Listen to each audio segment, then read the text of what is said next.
জলদি করে ঘুম থেকে উঠে ব্রাশ ট্রাশ করে টোরে সাইকেল নিয়ে বাড়ালাম চায়ের দোকান, মামু চায়ের দোকান। তো চায়ের দোকানে যে 1 কাপ চা নিলাম। চা খেতে খেতে যে চাটা যা তাতা ছিল আর কি বলবো তোমাকে ভাই।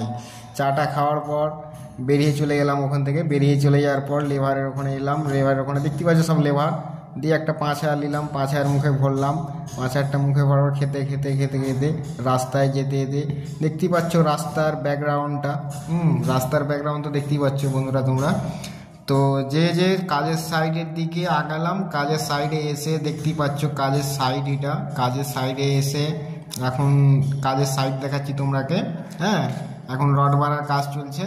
রড মডগালা বাঁধবো, তো এখন লেবার এসছে কিনা তাই দেখতে হবে। তো একজনকে তো দেখতেই পেলাম। তো এখন দেখি বর্তমানে তো কেউই আসেনি খো, আমি এসে দেখলাম যে কেউই নাই খো।